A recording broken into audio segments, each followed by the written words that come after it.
City India news Telugu పండుగ సందర్భంగా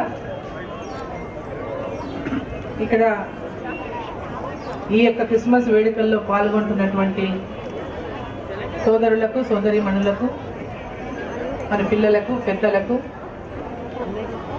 ప్రతి ఒక్కరికి మరి చర్చ్ ఆర్గనైజర్స్ పెద్దలకు అందరికీ కూడా కమిటీ సభ్యులందరికీ పేరు పేరున ప్రతి ఒక్కరికి కూడా క్రిస్మస్ పండుగ శుభాకాంక్షలు తెలియజేస్తా ఉన్నాను. Very very merry Christmas and happy Christmas and happy new year also. Well in advance happy new year also.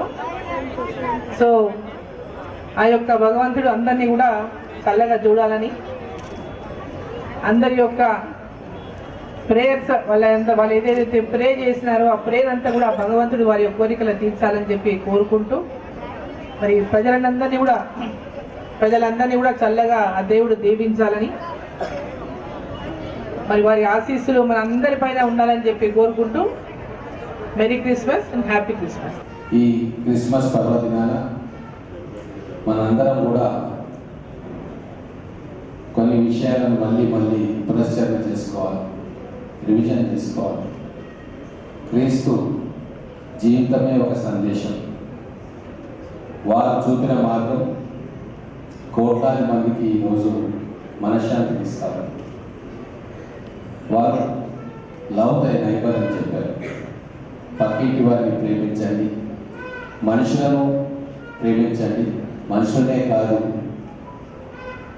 జంతు జాలాన్ని కూడా ప్రేమతో కరుణతో ఆదరించండి అని చెప్పారు. అలాగే మనల్ని ద్వేషించే వారిని కూడా ప్రేమతో జయించమని చెప్పారు. జ్ఞానాన్ని పంచమని చెప్పారు, అజ్ఞానాన్ని పారదోలమని చెప్పారు. ఆ మార్గంలోనే ఈరోజు ఇన్ని సంవత్సరాలుగా క్రీస్తు బోధనను తీర్ణం చేసుకున్న అనేక మంది ప్రయాణం చేస్తూ ఉన్నారు.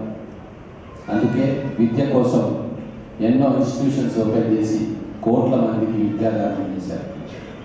సేవ చేయాలని భగవంతుడు ఆదేశిస్తే ఆ సేవలో పునీతులే ఎన్నో వందల హాస్పిటల్స్ని కూడా ఓపెన్ చేసి కోట్ల మంది ఆరోగ్యాన్ని కాపాడారు. అదే రీతిలో మున్ముందు కూడా మొత్తం ప్రపంచంలో శాంతి వెల్లివిరియాలంటే క్రీస్తు బోధనలు కీలకమైనవి చెప్పి ఈరోజు ప్రపంచమంతా అనుకుంటా ఉన్నారు.